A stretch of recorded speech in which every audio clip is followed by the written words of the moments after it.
नमस्कार दोस्तों आज हम पढ़ेंगे इंक्रीमेंटल मॉडल। दोस्तों इसमें हम इंक्रीमेंटल मॉडल के बारे में पढ़ेंगे, मतलब कि इंक्रीमेंटल मॉडल क्या होता है, इंक्रीमेंटल मॉडल को यूज़ कब किया जाता है, उसके एडवांटेजेस क्या हैं, उसके डिसएडवांटेजेस क्या हैं, तो ये सब इसमें हम पढ़ने की कोशिश करेंगे अच्छी तरीके से वन बाय वन। तो चलिए शुरू करते हैं। दोस्तों इंक्रीमेंटल मॉडल का पहले छोटा सा एक ओवरव्यू ले लेते हैं, इंक्रीमेंटल मॉडल क्या होता है, देन हम आगे इसे थ्योरी वाइज समझने की कोशिश करेंगे पॉइंट वाइज पॉइंट। तो दोस्तों इंक्रीमेंटल मॉडल में क्या होता है, देखिए इसके नाम से ही पता लग रहा है कि इंक्रीमेंटल मॉडल मतलब कि इंक्रीमेंटल मॉडल में क्या होता है, जब भी हम कोई सॉफ्टवेयर को डेवलप करते हैं तो सॉफ्टवेयर को हम मॉड्यूल्स में हम डिवाइड कर देते हैं। मतलब कि हम जो सॉफ्टवेयर होता है उसको हम मॉड्यूल्स में हम डिवाइड कर देते हैं और सॉफ्टवेयर को हम इंक्रीमेंट बाय इंक्रीमेंट उसको डेवलप करते हैं। तो इंक्रीमेंट में क्या होता है, जो पूरा सॉफ्टवेयर होता है उसको हम पार्ट में डिवाइड कर देते हैं और सॉफ्टवेयर को इंक्रीमेंट बाय इंक्रीमेंट हम सॉफ्टवेयर को डेवलप करते हैं। तो दोस्तों यहाँ पे इसका थोड़ा सा एक प्रोसेस समझ लेते हैं डायग्राम के थ्रू, देन हम आगे इसको थ्योरी वाइज समझने की कोशिश करेंगे। तो सपोज करो कि हमारे पास एक कस्टमर है, मतलब कि एक कस्टमर है। तो सपोज करो कि एक कस्टमर है ये, तो इसको एक सॉफ्टवेयर डेवलप करना है। तो मतलब हमारे पास कुछ इस तरह से ये सॉफ्टवेयर है और इस कस्टमर को सॉफ्टवेयर डेवलप करवाना है। तो इस सॉफ्टवेयर को हमें इंक्रीमेंटल मॉडल से हमें डेवलप करना है। तो इंक्रीमेंटल मॉडल में क्या होगा कि हम सॉफ्टवेयर को मॉड्यूल्स में हम डिवाइड कर देते हैं। मतलब कि ऐसे एक सॉफ्टवेयर है, तो ये सॉफ्टवेयर को हम मॉड्यूल्स में हम कुछ इस तरीके से हम डिवाइड कर देंगे और सॉफ्टवेयर को हम मॉड्यूल बाय मॉड्यूल डेवलप करेंगे। मतलब कि हम पहले पहला मॉड्यूल डेवलप करेंगे, फिर दूसरा मॉड्यूल डेवलप करेंगे, फिर तीसरा मॉड्यूल डेवलप करेंगे। तो कुछ इस तरीके से हम सॉफ्टवेयर को वन बाय वन हम मॉड्यूल बाय मॉड्यूल डेवलप करेंगे और हर एक मॉड्यूल को हम एज अ मिनी प्रोजेक्ट लेके चलेंगे। मतलब कि हर एक मॉड्यूल होगा उससे ऐसा एक डिफरेंट प्रोजेक्ट की तरह लेके चलेंगे। मतलब कि हम पहला मॉड्यूल डेवलप करेंगे, तो जो मॉड्यूल्स हैं उसे हम वाटरफॉल अप्रोच के तहत हम डेवलप करेंगे। मतलब कि जो हम जो मॉड्यूल डेवलप करेंगे one by one module develop करेंगे, तो उसे हम वाटरफॉल अप्रोच हम यूज़ करेंगे यहाँ पे। मतलब कि यहाँ पे पहले डिज़ाइन करेंगे, कोडिंग करेंगे, टेस्टिंग करेंगे और जो कस्टमर की रिक्वायरमेंट्स हैं वो सॉफ्टवेयर को डेवलप करने से पहले ही हम कस्टमर की सारी रिक्वायरमेंट्स उससे ले लेंगे। ठीक है ना, यहाँ पे कस्टमर को जो सॉफ्टवेयर डेवलप करने से पहले उसकी सारी रिक्वायरमेंट्स ले लेंगे और उसे एक जगह लिख लेंगे। तो उसके बाद हम इसको इंक्रीमेंटल मॉडल हम चालू करते हैं और इंक्रीमेंटल जब हम मॉडल जब सॉफ्टवेयर डेवलप करना चालू करते हैं तो पहले हम उसको मॉड्यूल्स में हम डिवाइड करते हैं और हर मॉड्यूल को हम वाटरफॉल अप्रोच के तहत हम डेवलप करते हैं। और यहाँ भी हम मॉडिफाइड वाटरफॉल हम यूज़ करते हैं।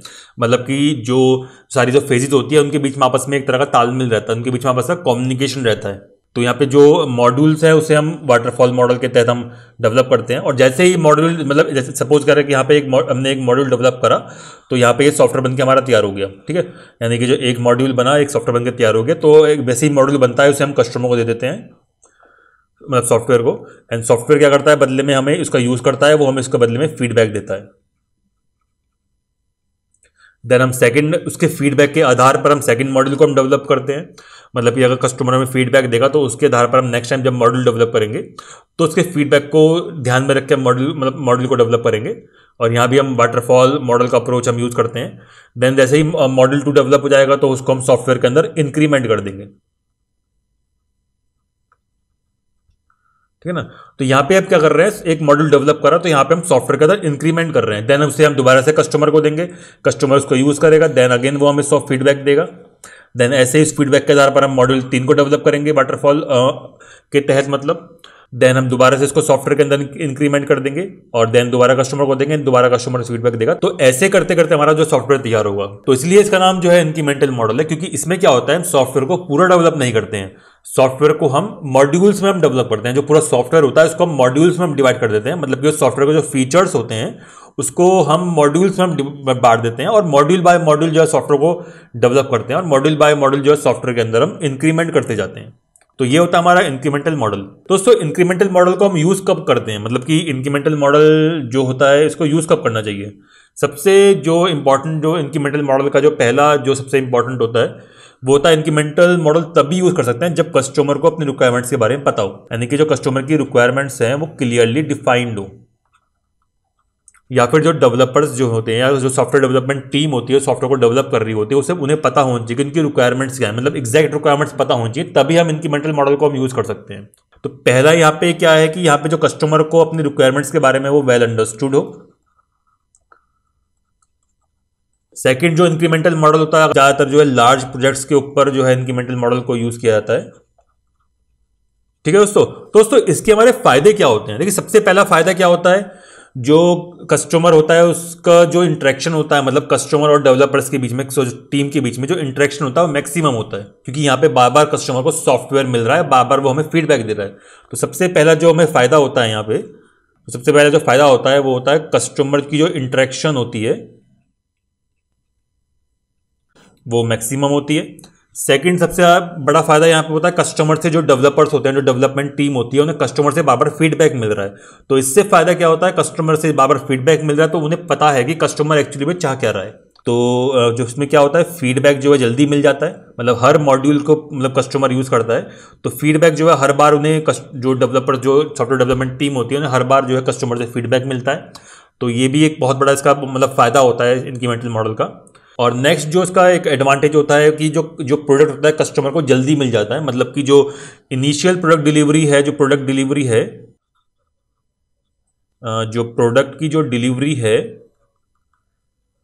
वो फास्ट होती है इनिशियली। मतलब इनिशियली जो कस्टमर को क्या होता है, जो प्रोडक्ट होता है वो जल्दी मिल जाता है, मतलब कि इसे पूरा प्रोडक्ट नहीं मिलता, लेकिन अगर कस्टमर प्रोडक्ट मांग रहा है तो इनिशियली जो उसकी जो मेन जो रिक्वायरमेंट्स हैं, जो मेन कोर मॉड्यूल होता है वो कस्टमर को जल्दी मिल जाता है। और नेक्स्ट जो है इसकी जो कस्टमर की जो इनिशियल कॉस्ट है वो भी कम आती है, मतलब कि जो ओवरऑल कॉस्ट है वो तो कस्टमर की ज़्यादा आएगी, लेकिन इनिशियली कस्टमर को कम पेमेंट करनी पड़ेगी, उसे मतलब स्टेप्स में उसको पेमेंट करनी पड़ेगी। तो ये भी इसका एक एडवांटेज हो गया। इसका एक डिसएडवांटेज ये है कि जो कस्टमर को उसमें ज़्यादा पेमेंट करनी पड़ेगी, इसमें टाइम ज़्यादा लगेगा, लेकिन एडवांटेज इसका मतलब फ़ायदा ये होगा कि जो कस्टमर है उसको इनिशियली उसकी कॉस्ट कम आएगी और इनिशियली उसको प्रोडक्ट भी जल्दी मिल जाएगा। तो ये भी इसका एक फ़ायदा होता है। दोस्तों इंक्रीमेंटल मॉडल हमें डेवलप कब करना चाहिए, जब कस्टमर की जो रिक्वायरमेंट्स है, कस्टमर को अपनी रिक्वायरमेंट्स के बारे में पता हो, और या फिर जो है कस्टमर अच्छी तरह जानता हो उसको क्या मतलब सॉफ्टवेयर डेवलप करवाना है, तो तभी हम वहाँ पे इंक्रीमेंटल मॉडल का यूज़ करते हैं। तो ये पता कैसे लगता है, जो सॉफ्टवेयर डेवलपमेंट जो टीम होती है वो कस्टमर से उसकी रिक्वायरमेंट्स के बारे में पूछती है। अगर कस्टमर सही से रिक्वायरमेंट्स नहीं बता पा रहा है तो वहाँ पे इंक्रीमेंटल मॉडल का यूज़ नहीं करते हैं। वहाँ पे हम चाहे तो प्रोटोटाइप मॉडल का वहाँ पे हम यूज़ कर सकते हैं या फिर किसी और मॉडल का वहाँ पे यूज़ कर सकते हैं, लेकिन वहाँ पे हम इंक्रीमेंटल मॉडल का वहाँ पे यूज़ नहीं करेंगे अगर कस्टमर को अपनी रिक्वायरमेंट्स के बारे में नहीं पता होगा, या फिर जो डेवलपमेंट जो टीम जो डेवलप करेगी सॉफ्टवेयर को, उसको अगर रिक्वायरमेंट्स के बारे में नहीं पता होगा तो वहाँ पे इंक्रीमेंटल मॉडल का हम वहाँ पे यूज़ नहीं कर सकते हैं चाह के भी। ऐसा क्यों होता है, क्योंकि इंक्रीमेंटल मॉडल में क्या होता है, हम स्टार्टिंग से ही सॉफ्टवेयर को डेवलप करना चालू कर देते हैं। यानी कि इंक्रीमेंटल मॉडल में क्या करते हैं, हम सॉफ्टवेयर को पार्ट्स में डिवाइड करते हैं, मॉड्यूल्स में डिवाइड करते हैं, और हर मॉड्यूल को हम एक्चुअली में डेवलप कर रहे हैं। वहाँ पे यहाँ पे जो हमारा सॉफ्टवेयर है उसका हम प्रोटोटाइप डेवलप नहीं कर रहे हैं, यहाँ पे हम एक्चुअली में सॉफ्टवेयर को डेवलप करना हमें स्टार्ट कर दिया है। एक होता है हमारा प्रोटोटाइप मॉडल, उसमें क्या होता है, उसमें भी कुछ ऐसा ही सेम होता है, उसमें भी जो हमारा सॉफ्टवेयर होता है उसका हम प्रोटोटाइप डेवलप करते हैं, यानी कि जो प्रोडक्ट की मेन फंक्शनैलिटी है उसको पहले डेवलप करते हैं और उसको हम कस्टमर को देते हैं और उसका फीडबैक लेते हैं, और फीडबैक के आधार पर अगर कस्टमर अगर मतलब को सही लगता है तो नया, नहीं तो हम नया प्रोटोटाइप डेवलप करेंगे या फिर उसमें इंप्रूवमेंट करेंगे। तो दोस्तों प्रोटोटाइप मॉडल के अंदर भी कुछ ऐसा होता है, लेकिन प्रोटोटाइप मॉडल में क्या होता है, प्रोटोटाइप मॉडल को हम तभी यूज़ करते हैं जब कस्टमर के रिक्वायरमेंट्स क्लियर ना हो, यानी कि जब हमारा कस्टमर कंफ्यूज हो तो तभी हम प्रोटोटाइप मॉडल को हम यूज़ करते हैं। ठीक है, क्योंकि उसमें क्या होता है, यहाँ वहाँ पे हम एक्चुअली में सॉफ्टवेयर को डेवलप नहीं कर रहे हैं, मतलब कि सॉफ्टवेयर को डेवलप कर रहे हैं लेकिन वहाँ पे हम प्रोटोटाइप डेवलप कर रहे हैं। लेकिन इंक्रीमेंटल मॉडल में क्या होता है, हम स्टार्टिंग से ही सॉफ्टवेयर को डेवलप करना हम चालू कर दिए हैं, मतलब यहाँ पे ठीक है, यहाँ पे सॉफ्टवेयर को मॉड्यूल्स में डिवाइड कर दिया, हम उसी मेंटेलिटी से मतलब हम सॉफ्टवेयर को डेवलप करना यहाँ पे चालू कर रहे हैं। ठीक है, यहाँ पे हम पूरी अपनी टीम लगा रहे हैं, पूरी कॉस्ट लगा रहे हैं और सॉफ्टवेयर को डेवलप करना यहाँ पे चालू कर दिया। ठीक है, तो इंक्रीमेंटल मॉडल हम तभी यूज करते हैं जब कस्टमर की रिक्वायरमेंट्स क्लियरली डिफाइंड हो। यहाँ पे हम एक एग्जांपल से समझते हैं इंक्रीमेंटल मॉडल का। यहाँ पे एक थोड़ा सा एग्जांपल देखते हैं। तो सपोज करो कि एक कस्टमर है, वो उसे एक सॉफ्टवेयर डेवलप करवाना है, सपोज उसे सोशल नेटवर्क नाम से एक सॉफ्टवेयर डेवलप करवाना है, मतलब कि जो कस्टमर है उसको एक सोशल नेटवर्किंग एक सॉफ्टवेयर कोई ऐप या कोई एप्लीकेशन डेवलप करवानी है।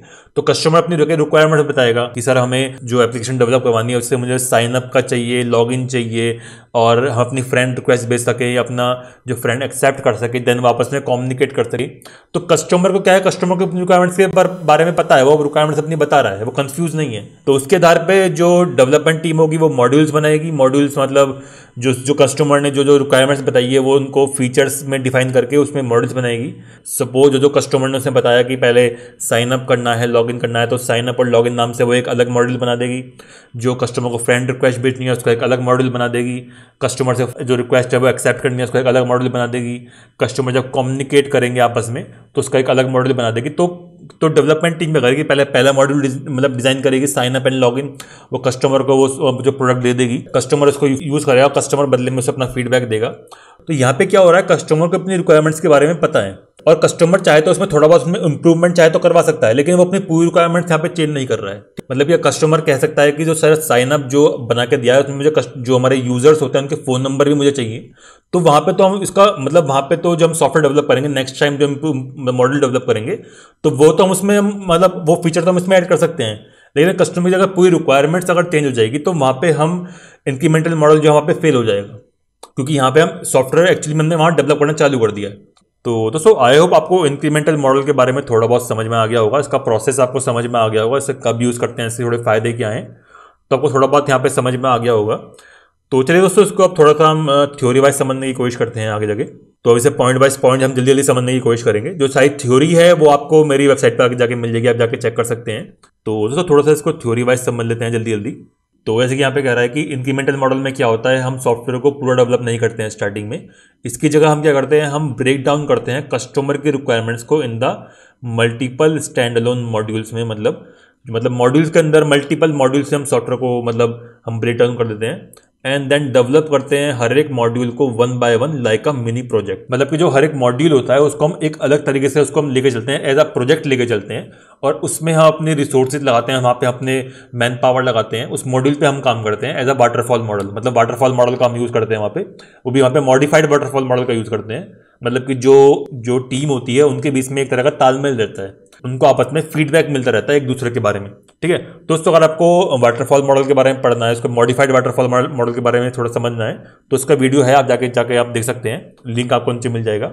And increment each module with the previous module. So in this model the whole software project developed module by module and incremented to the previous module. तो वही same point है, इसमें क्या करते हैं हम, जो पूरा सॉफ्टवेयर होता है मॉड्यूल बाय मॉड्यूल डेवलप करते हैं और प्रीवियस मॉड्यूल्स में हम इसको इंक्रीमेंट कर देते हैं। First, the development team develop the core module of the software project, and after that, other modules are developed one by one, and each module is increment with the core module and so on. तो वही same point है कि जो पहले development team होती है और सबसे पहले कोर मॉड्यूल डेवलप करती है। कोर मॉड्यूल का मतलब क्या हो गया, जो उसकी कस्टमर की जो हाईएस्ट प्रायोरिटी रिक्वायरमेंट्स हैं, पहले जो कोर मॉड्यूल में वो शामिल होते हैं, जो कस्टमर की जो मेन रिक्वायरमेंट्स हैं वो शामिल होते हैं, तो उसको डेवलप किया जाता है। Then so when first the core module is developed it delivered to the customer, so the customer can use it and give us the feedback of the developed software. After that other modules are developed one by one and incremented to the core module and delivered to the customer after each increment. दोस्तों वही सारे same point है, यहाँ पे एक तरह की theory है जो आपको मेरी वेबसाइट पे जाके मिल जाएगी, आप वहाँ पे जाके देख सकते हैं, लिंक आपको नीचे मिल जाएगा। तो थोड़ा सा यहाँ पे और देख लेते हैं। In this phase, all the customer requirements are collected at the starting of the project and SRS documents are created in the starting phase। मतलब कि जो इंक्रीमेंटल मॉडल में क्या होता है, स्टार्टिंग में कस्टमर की रिक्वायरमेंट सारी ले ली जाती हैं और उनकी रिक्वायरमेंट्स को एक जगह लिख लिया जाता है, क्योंकि जब तक हमारे पास कस्टमर की रिक्वायरमेंट्स नहीं होंगी तब तक हम ये डिसाइड नहीं कर पाएंगे हमें उसे इंक्रीमेंट मॉडल से डेवलप करना है या नहीं करना है। मतलब ये अगर कस्टमर की रिक्वायरमेंट्स हम ले लेंगे तो हमें एक आइडिया लग जाएगा कि कस्टमर को अपनी रिक्वायरमेंट्स के बारे में पता है, कस्टमर कंफ्यूज नहीं है। तो यहाँ पे वही कह रहा है कि जो इस फेज में क्या होता है, सारी कस्टमर की रिक्वायरमेंट्स जो है कलेक्ट कर ली जाती हैं स्टार्टिंग में और उसको एक जगह लिख लिया जाता है, मतलब कि इसे एसआरएस डॉक्यूमेंट्स में जो है एक जगह लिख लेते हैं। तो उससे ये कुछ एक डायग्राम है जो आप एग्जाम में जाके बना सकते हैं। ये जो डायग्राम है ये मैंने खुद ही बनाया था, मैंने जब एग्जाम में जब मैं एमसीए कर रहा था तो मैंने ये डायग्राम की मैंने प्रिपरेशन करी थी। तो आप ये डायग्राम आप चाहे तो इसको डायग्राम में एग्जाम में लिख सकते हैं अगर आप में आता है तो। ये दोस्तों ये डायग्राम आपको बुक में नहीं मिलेगा, ये डायग्राम मैंने ही बनाया मतलब अपनी तरीके से। बुक में जो डायग्राम है वो थोड़ा कंफ्यूज करता है, वो थोड़ा समझ में नहीं आता है। तो यहाँ पे कुछ इस तरह के मैंने डायग्राम बनाया, रिक्वायरमेंट्स जो है स्टार्टिंग में सारी ले लेते हैं और यहाँ पे जो है इंक्रीमेंट बाय इंक्रीमेंट सॉफ्टवेयर में इंक्रीमेंट करते जा रहे हैं। तो कुछ तरह से डायग्राम है। This model is used when requirements are well understood, means the customer knows what he wants to develop. दोस्तों वही सेम पॉइंट से मैंने बताया कि ये जो मॉडल तब यूज़ होता है जब कस्टमर अपनी रिक्वायरमेंट्स के बारे में वेल अंडरस्टूड हो, मतलब ये कस्टमर को पता हो कि वो क्या डेवलप करना चाहता है। तो दोस्तों थोड़ा सा हम देख लेते हैं कि इंक्रीमेंटल मॉडल को यूज़ कब करना चाहिए। दोस्तों ये कुछ पॉइंट्स हैं जो हम पढ़ लेते हैं। तो when to use incremental model, this model can be used when the requirements are clearly defined and well understood, when the customer knows is exact requirements, when the product has to deliver in the market early, मतलब कि जो हमारा product है उसे जल्दी हमें market में deliver करना हो, या फिर जो हमारा कस्टमर है वो जल्दी प्रोडक्ट की डिमांड कर रहा हो, तो वहाँ भी हम इंक्रीमेंटल मॉडल का यूज़ कर सकते हैं। When the project has a lengthy development schedule, मतलब कि जो हमारा प्रोजेक्ट है उससे बनाने में काफ़ी लंबा समय लगेगा, तो तब भी वहाँ पे हम इंक्रीमेंटल मॉडल का यूज़ कर सकते हैं।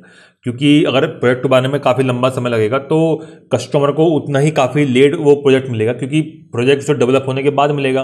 तो इंक्रीमेंटल मॉडल से फ़ायदा क्या होता है कि जो हमारा पूरा प्रोजेक्ट होता है उसको हम मॉड्यूल्स में हम डिवाइड कर देते हैं, और पहला मतलब मॉड्यूल बाय मॉड्यूल हम कस्टमर को जल्दी कस्टमर को डिलीवर कर देते हैं।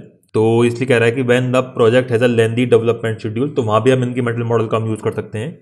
When the project is large and some high risk features and goals, तो यहाँ भी हम इंक्रीमेंटल मॉडल का यूज़ कर सकते हैं। अगर प्रोजेक्ट हमारा बड़ा है और या फिर उसमें कुछ हाई रिस्क फीचर्स इन्वॉल्व हैं, तो वहाँ भी हम इंक्रीमेंटल मॉडल का यूज़ कर सकते हैं।